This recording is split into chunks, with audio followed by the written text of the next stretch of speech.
सगळ्यांनी इकडे लक्ष द्या, बिलकुल इकडे लक्ष द्या, सोपेत पॉइंट्स. तर बघा, आपण जो कोणता एक्सपेरिमेंट पाहिला, आपण फोटो इलेक्ट्रिक इफेक्ट, बरोबर. आणि त्याच्यात एमिटर प्लेटवर लाईट इन्सिडेंट असतो particular frequency. The frequency of incident light should must greater than threshold frequency or at least equal to the threshold frequency. Then and then electrons are emitted from the emitter plate, and by applying suitable potential to the collector plate we can accelerate them. These electrons which are free from emitter, these are accelerated by the proper potential applied to collector plate, and we get the small amount of current can be recorded by the microemitter. Okay, so here this phenomenon of emission of electrons from emitter plate is very instantaneous. And what is the reason behind it? The reason behind it is to remove the electron from different layers of the plates, because plate is not very much thick, but it have small very thin layers, and from the back layer to remove the electron from emitter plate it is very difficult. But this process is practically found to be, experimentally found to be very fast, instantaneous release of electrons from the emitter plate. And the reason behind it is due to the photon which is present in the incident radiation, electromagnetic radiation. That photon when collides or strikes to the emitter plate, then immediately there is no time lag, electron is released from or emitted from emitter plate. Okay, this is instantaneous process. But what is this photon energy? Quantum of energy. Quantum means a quantity, small quantity of matter. What is this photon? About photon, here a picture can be cleared by the scientist Compton. So it is also called as Compton effect. About photon, its properties, how it is, have mass or not, and so many things about the photon can be cleared by the Compton effect. So here first, wave particle duality of electromagnetic radiation. Wave particle means what? Light having two natures, dual nature, wave as well as particle nature. And just I have cleared you, this one is the wave, and in this wave so many photons are there, but energy of photons of different radiation of different frequencies is different. For example, ultraviolet light, the frequency is most, and for other it is less. So the photon of ultraviolet have more energy, can cause more effect, can do more work done. But for lesser frequency, the work done by the photon is less. What is work done? To remove the electron from the emitter plate. Don't worry. Wave particle duality of electromagnetic radiation. म्हणजे electromagnetic radiation मध्ये wave आणि particle दोघं गोष्टी त्या अशा आहेत. पहिला point बघा, light is propagated in the form of packets. Packets means हे एनर्जी पॅकेट्स आहेत, छोटे छोटे pouch of light energy, called as quanta. Quantum is plural of quantum. Quantum means a very small packet. It is called also quantum or photon. Quantum means quantum of energy means some few amount of energy. So light is propagated in the form of packets of energy, light energy, called as quantum. And as per the theoretical and experimental investigation, theoretically means guessing, experimental verification means actual what the result we get from experiment. So from theoretical deduction or investigation or and experimental investigation that these light quanta can have associated momentum. ह्या light क्वांटाला काय असतं? Momentum असतो. Associated with means च्याशी ते निगडीत असतात, म्हणजे त्यांना momentum आहे. आता मोमेंटम कोणाला असतो? ज्याला मास आहे, ज्याला वेलोसिटी पण आहे. इथं आपण फक्त वेलोसिटी चेक केली, पण mass of the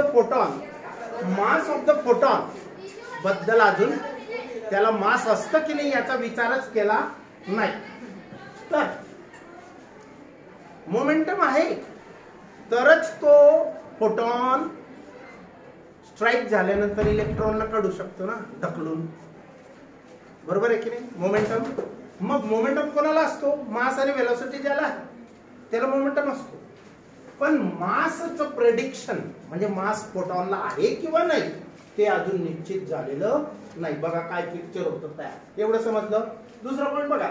In general, light travel in the form of electromagnetic radiation. Particle nature was confirmed by. Confirm करणे म्हणजे काय? फिक्स करा. कन्फर्मेशन. तर पार्टिकल नेचर लाईटचं आहे, इलेक्ट्रोमॅग्नेटिक रेडिएशनचं पार्टिकल नेचर आहे हे कोणी कन्फर्म करून दिलं? कोणत्या प्रयोगाने सिद्ध करून दिलं? Compton effect special scientist name of scientist in 1924 in experiment on scattering of X-rays.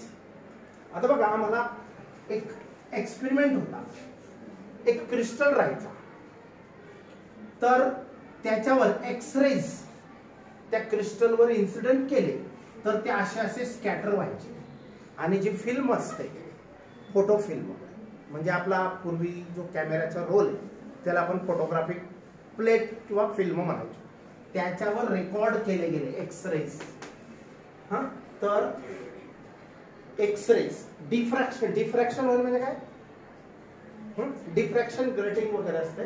तर कॉम्प्टनने scattering of X-rays due to the electrons of matter, कारण हे मॅटर आहे क्रिस्टल आणि त्याच्यामध्ये इलेक्ट्रॉन्स आहेत आणि ते इलेक्ट्रॉन्स ह्या रेजला काय करतात?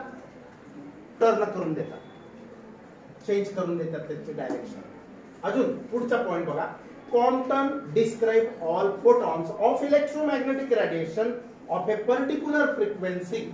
म्हणजे कोणत्याही एकाच फ्रिक्वेन्सीच्या लाईट मधले इलेक्ट्रोमॅग्नेटिक रेडिएशन मधले जे फोटॉन्स आहेत हॅव द सेम एनर्जी. एकाच वेव्हलेंथचा लाईट असेल त्याच्यामध्ये ईच अँड एव्हरी फोटॉनची एनर्जी कशी असेल? सेम. मग सेम एनर्जी असते आणि मोमेंटम पण सेम असतो. आता बघा मोमेंटम असतो पण मास नाही असं पुढच्या पॉइंटला बघा. समजलं का पॉइंट? आता photons are electrically neutral means they have no positive or no neither positive nor negative. Neutral असतील तर त्यांना कोणी अट्रॅक्ट करू शकत नाही, कोणी रिपेल करू शकत नाही. मग इलेक्ट्रिक फील्ड यूज केलं जातं. जैसा alpha beta gamma rays are when passed through electrical field some rays are gets deflected to the negative plate, some rays are gets deflected towards the positive plate electrical plates मध्ये. पण तसं ते neutral असल्यामुळे काहीही होत नाही. बघा photons are electrically neutral and are not deflected either by electric or by magnetic field. In photon particle collision. Photon particle collision. आता पार्टिकल कोण आहे आणि फोटॉन कोण आहे? इन्सिडेंट लाईट मध्ये फोटॉन आणि पार्टिकल कोण आहे? इलेक्ट्रॉन जो निघेल. इथं फोटॉन पार्टिकल आहे. कोलिजन म्हणजे टक्कर. Energy and momentum of the system are conserved. Energy momentum या दोघी गोष्टी कॉन्झर्व केल्या जातात. But number of photons is not conserve. परंतु फोटॉन्स हे सेम राहत नाही. आता जसं एखादा स्टोन आहे, आपण कोणत्या तरी एखाद्या वस्तूला मारला काय होतील? एकच स्टोनचे छोटे छोटे नंबर ऑफ स्टोन्स तयार होण्याची शक्यता आहे. तसंच फोटॉन सुद्धा एकापासून त्यांची संख्या मात्र फिक्स नाही राहत. काय फिक्स राहतं पण संख्या नाही राहत. बघा हा पॉइंट काय, त्यांची एनर्जी आणि मोमेंटम कॉन्झर्व आहे, जितकाच्या तितकाच आहे. म्हणजे ते किती पण बनले एकाचे अनेक, त्यांची एनर्जी एकूण आधी आणि नंतरची टक्कर झाल्यानंतर ती मात्र सेम असते, कॉन्स्टंट असते, कॉन्झर्व असते. पण number of photons are not conserved. हे नंबर वाढू पण शकतात, कमी पण होतात. म्हणजे ते अजून एवढे असतील तर एवढे होऊ शकतात, कमी होऊ शकतात. आता photons can be absorb. Photons हे शोषले जातात. और new photons can be created.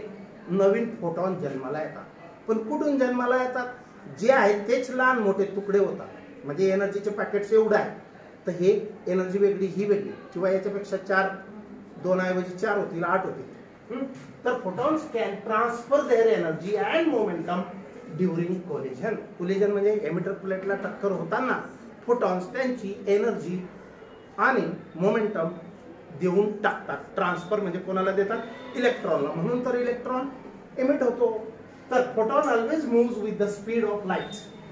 किती स्पीडने येतो हा फोटॉन? Speed of light. कारण electromagnetic radiation is nothing but light also. And mass of photon is not defined yet. म्हणजे काय?